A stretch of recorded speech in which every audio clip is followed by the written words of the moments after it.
but often feel like using my PC or mobile. I'm very fond of playing gaming mobile games, especially because of the time that I have.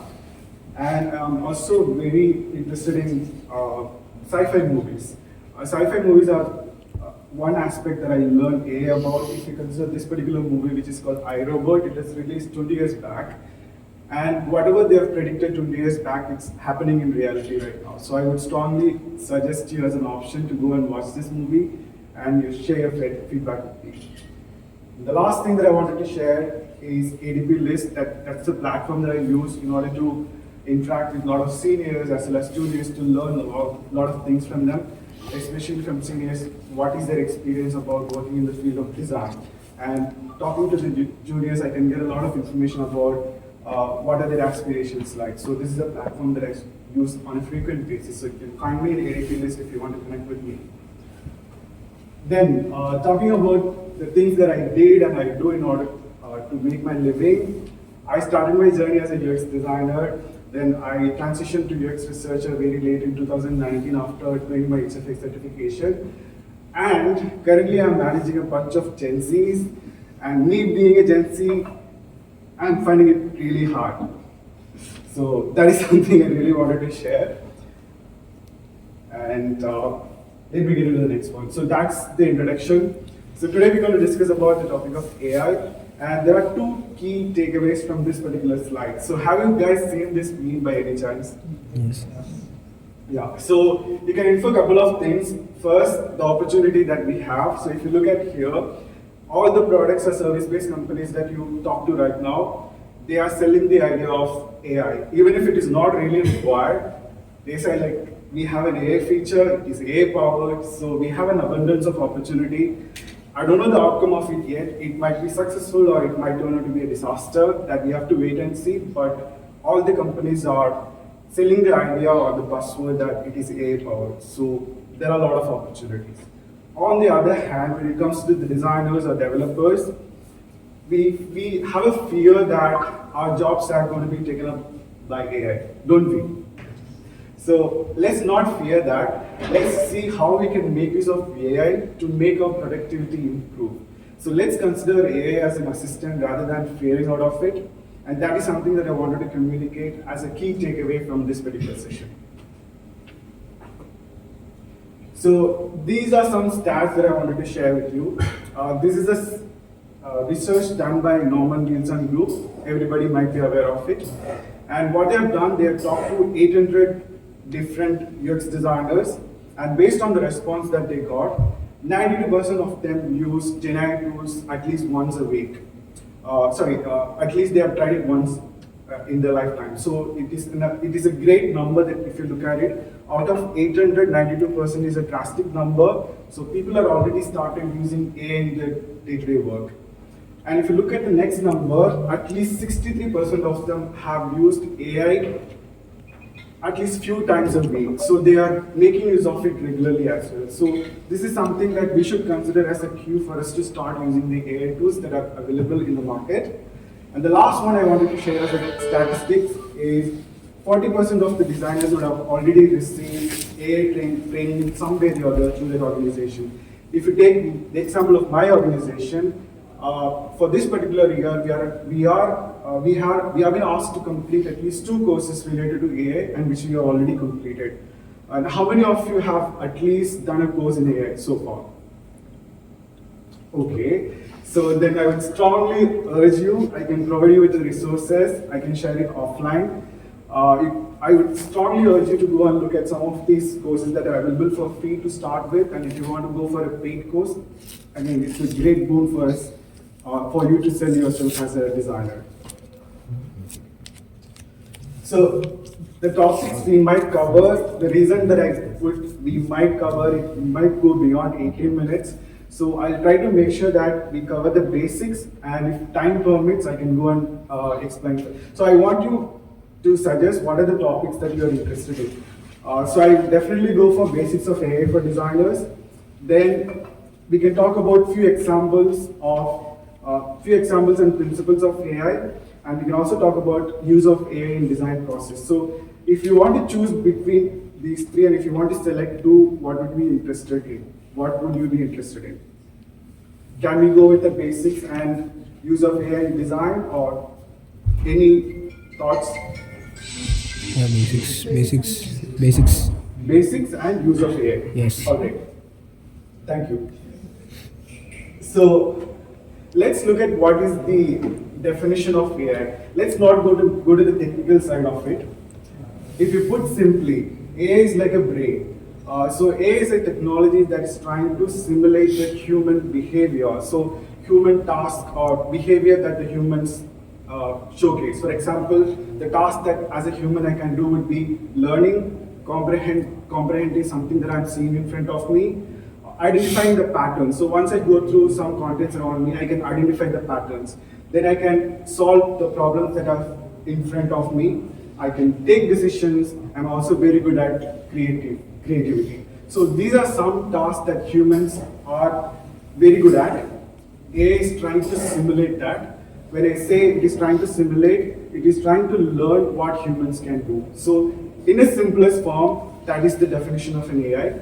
Let's not go into this technical side of it as designers. We are not required to do like that. So how does it exactly work? So as humans, we need to observe things. We have to look at things that are happening around us.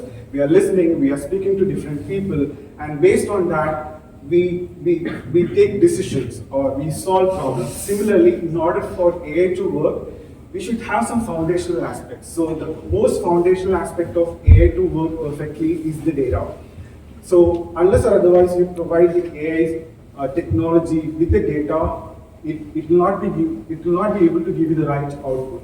So the data could be in the form of images, it could be in the form of text, it could be in the form of sensor data, anything for that matter.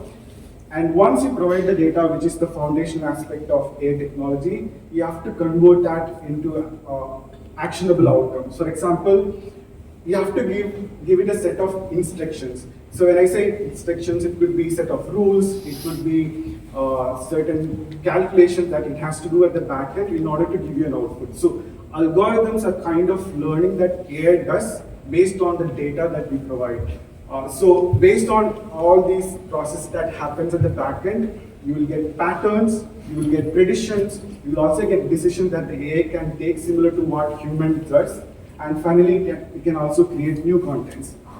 I know it's a bit confusing. If I give you an example about new contents, the GenAI tools that we are using, example, the ChatGPT is out there, it's an example of new contents. So how does it exactly work? It needs to have huge chunk of data which can be processed, and based on the prompt that you give, it can give you the right answers that you're looking for. So if I give you some of the algorithms, so this is a bit deep, I can help you understand few algorithms. What are the instructions or the rules that goes behind this? There are three key algorithms that AI uses to learn from the data that you provide. First one is supervised, second one is unsupervised, and the third one is reinforcement. So let us try to understand with a metaphor, a simple example of a student. So imagine like a student goes to the school and teacher tries to teach him or her, and teacher tells you that this is a question and this is an answer. The question is kind of a data that she provides, and answer is kind of a label. So every time she teaches him or her, and after a certain point of time, teacher tries to test that student, and whenever he gives an answer, sometimes for the first time it might be wrong, but teacher tries to correct that student and he gets the answers after learning for a time. So this is precisely the supervised learning. How does AI does that? We'll take an example of a cat. So we are going to provide a picture of a cat to the AI and says this is a cat and it is properly labeled. And next time we share the picture of a cat, it automatically puts under the category of the cats. So that is a supervised learning first, if I put it simply. And if I take an example of unsupervised learning, the same student goes to a library, he saws a bunch of books split around the library. Now he wants to make a sense of all those books. He wants to identify how can I group it? It could be based on the topic or it could be based on the theme of the book.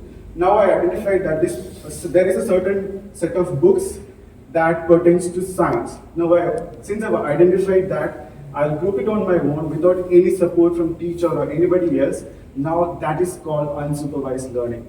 And if I put it in the language of AI, say we have the same cat as a picture, and we also have a picture of a rat, and we also have a picture of a dog. Now, based on certain features and attributes of each of these animals, it tries to identify the pattern. So what it will do without any intervention, it will identify the picture of cat and group it in one category. It will identify the picture of rat and it will put it in another category. And like that, it learns, the student learns on its own. Similarly, the AI tries to learn on its own.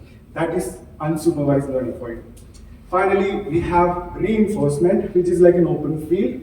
The same student goes to a playground and he tries to play a game of football. Now, based on his own experience, he's playing the game, nobody teaches him.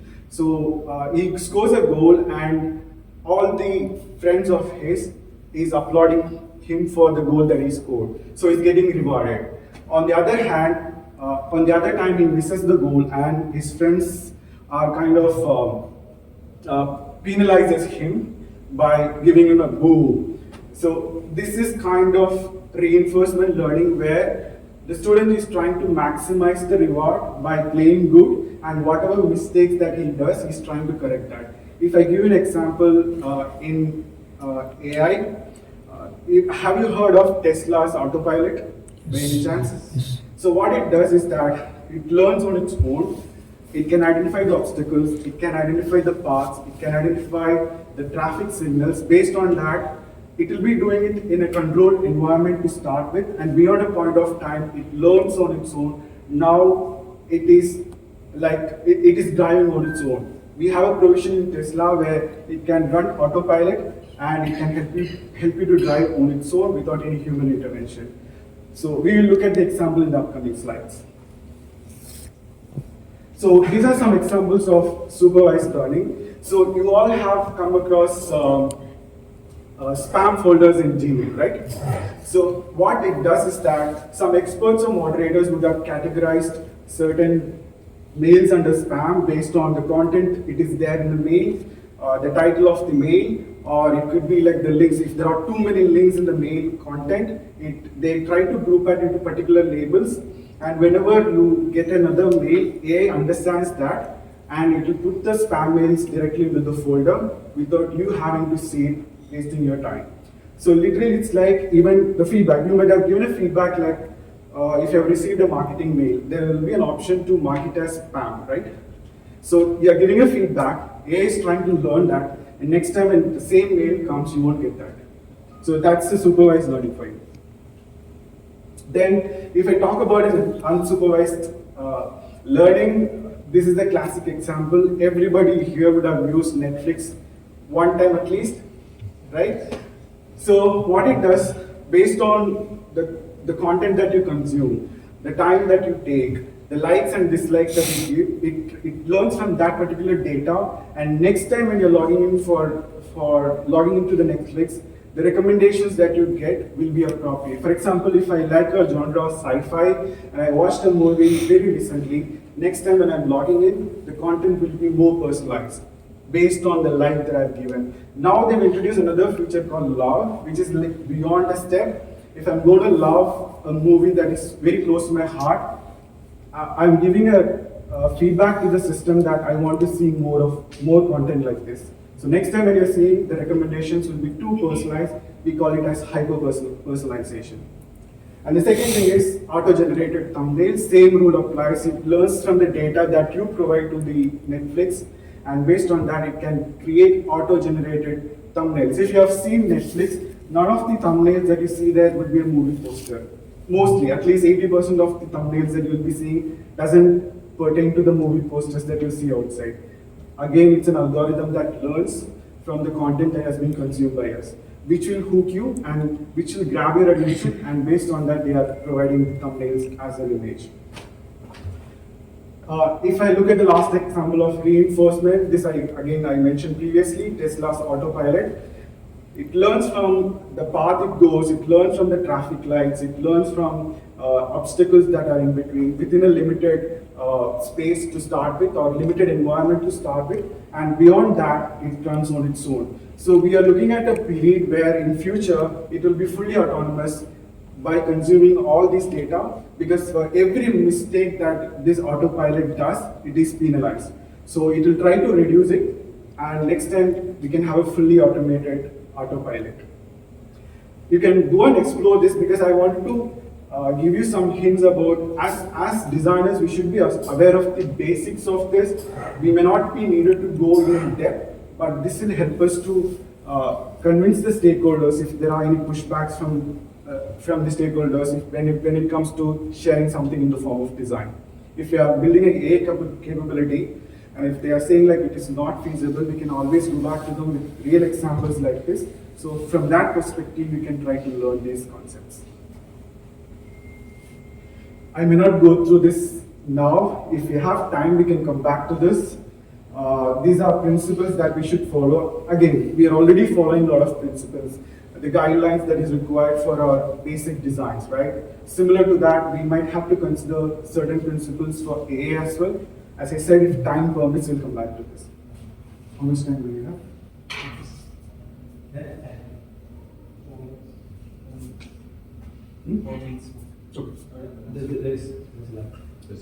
Sure. Okay.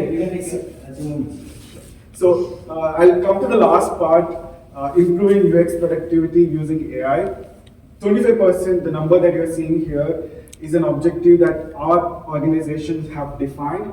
So from this year, we are looking at improvement of UX productivity by 25% by using AI tools. So we have some internal tools, like there is a tool for generating content for user research. There is a tool for generating content in general, and we also have a tool for conducting the user interviews as well. I may not be able to explicitly say the names, but I can give you some examples as an alternative which might be of use for you. So this will be used in research, UX design, UI or visual design, and content design. So if I look at UX research, how can we make use of AI tools? One thing is, if you want to generate user research questions you want to ask, you can give a prompt and it will give you a draft you can start working on. One caveat that I have here is, don't go take the data directly and use it in your project. Rather, consider it as a draft, iterate on it, share it with your stakeholders, share it to your team, and then you can finalize it. So this should always be considered as an initial set of drafts. So you can also prepare research discussion guides. Any of you are in research here? No. So as a product designer, I'd also urge you to have a fair understanding of how research works. Definitely it will help you to shape up the great products.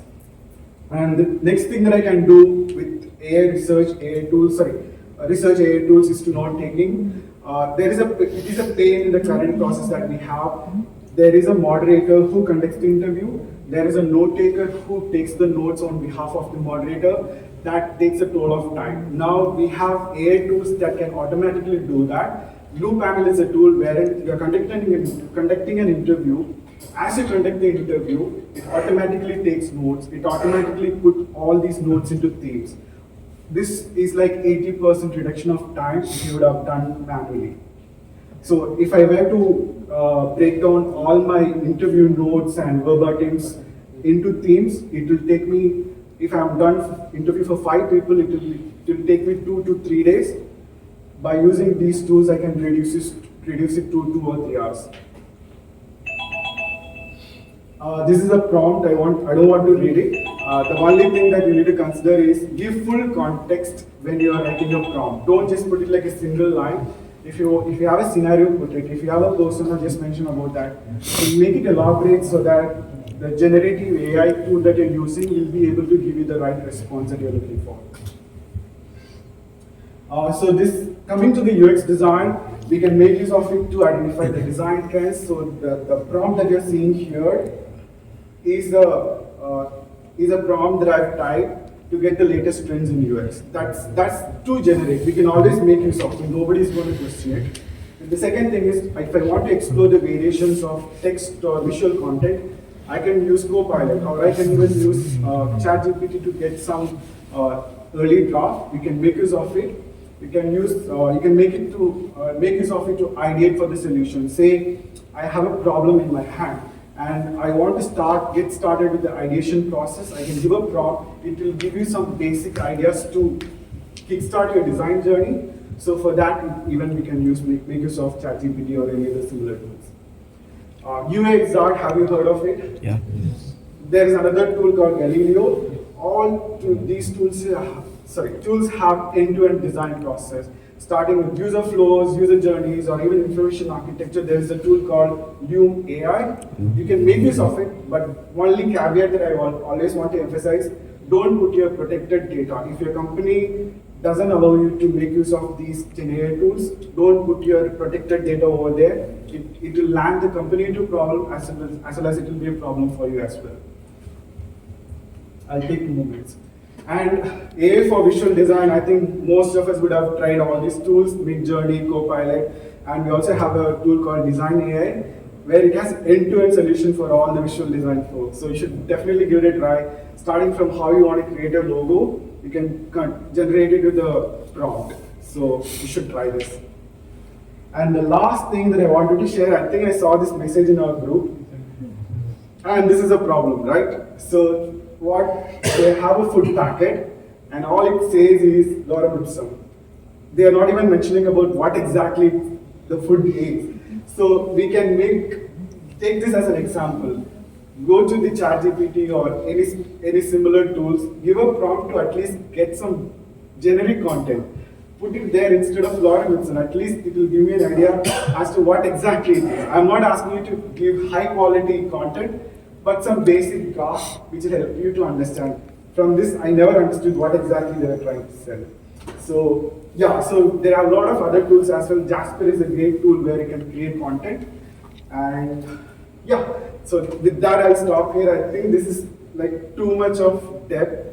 It will definitely take a lot of time to learn about AI, but I would urge you to learn specific AI courses and make AI as your assistant rather than being an assistant to AI in the future.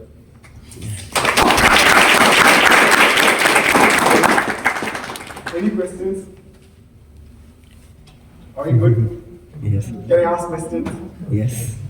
Could you mention about Jasper, like how does it work? Is it like ChatGPT? Yes, it's exactly like ChatGPT. You have to give prompt, and based on the prompt, you'll get responses. And there's an example here. So create some copy designed to remind the user that they have an item in their basket on the web app shop. So it's like a generic command. It will generate a lot of content for you, and as I said, you can consider it as a draft version, which you can share with the stakeholders, and stakeholders will give you feedback, and based on that, you can iterate it. And do we need a paid subscription for this? I think Jasper is a paid thing, but ChatGPT is the alternate option. But I wanted to go deep. With the time limitations we had, this is something that I could share now. But I am always open to have conversation offline, online. If you really want to connect with me in ADP, I'm good to go for that. Or if you want me to connect in LinkedIn, I'm good with that. So yeah, that's it. Thank you.